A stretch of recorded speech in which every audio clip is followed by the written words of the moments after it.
Well, it's Friday, May 16th, 2008, and I've got two kitties left. And this is the one that was hurt. She's getting better. How are you doing? Still having a bit of trouble breathing. And what are you doing?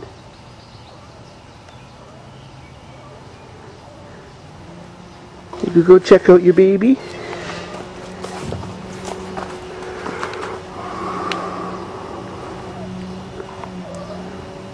What are you doing under that Datsun? Evil lurking critter. Everybody's coming to see the action.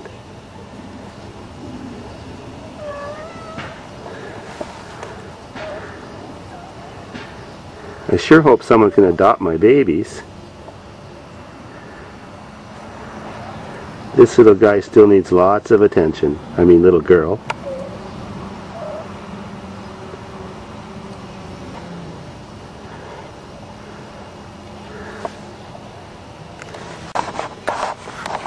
Oh, you snuggly thing.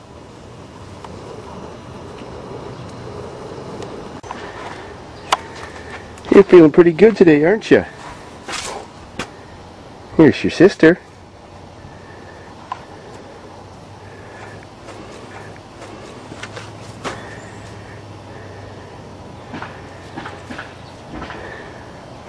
Well, the story of her continued survival has not been a pretty one.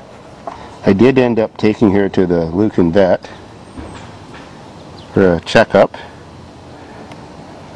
He couldn't see anything wrong while looking down her throat. He checked her temperature and said it was just slightly above normal by almost a degree. He felt her throat. It felt normal.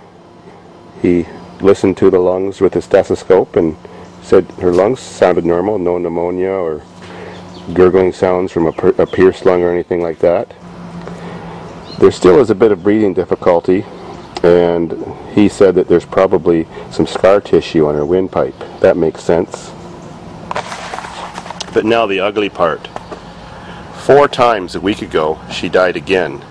Twice while she was just walking around and being sociable and playing with her mother and her sister. They play attacked her, as they often do.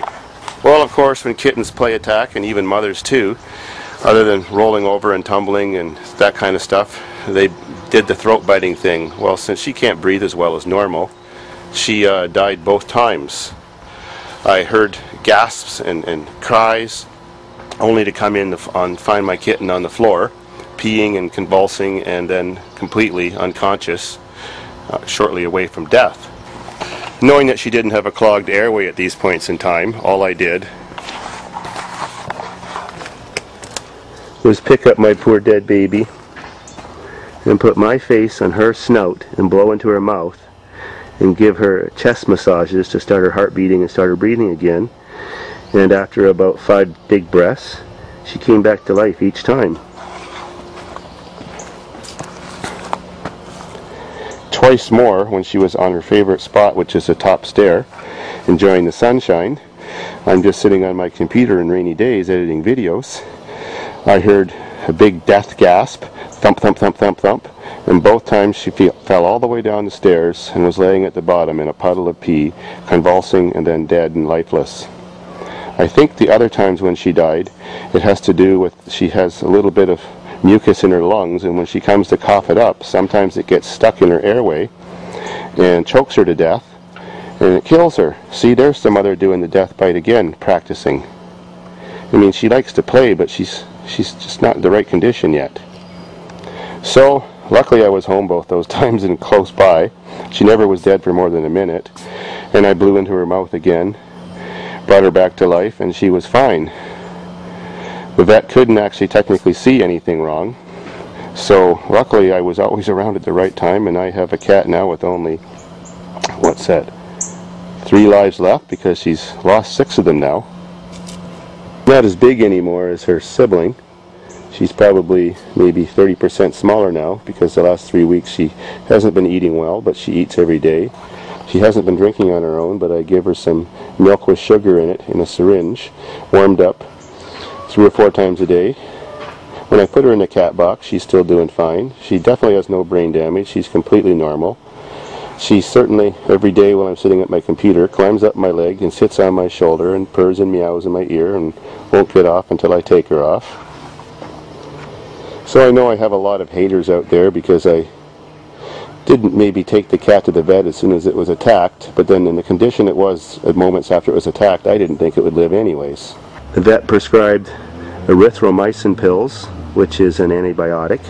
It's the same form as human form, he said, just in a lower dosage. So I guess I wasn't too off track giving them my other more powerful antibiotics. It got her through the first initial swelling when her throat was, you know, all swollen up from infection, which of course would have immediately prevented her from breathing. A part of a good recovery is to keep your patient healthy and happy. Well, unfortunately, she's not happy sitting in a room all locked up alone by herself to keep her protected from her mother or her rambunctious sister. So I spend a lot of time with her, and of course had to let her come out and socialize and sit at the top of the stairs and just be, you know, just be with the kittens she wants to be with and be with the people she wants to be with. And I think even though there was some risk involved, that's helped make her recover.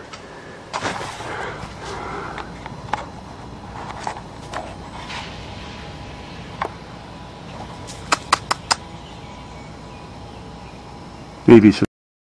And I'm enjoying myself outside fixing lawnmowers and the sort. Lots of stuff to work on.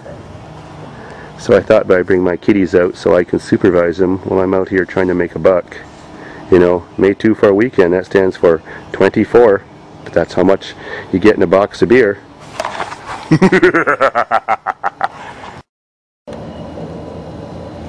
Hope you get better soon.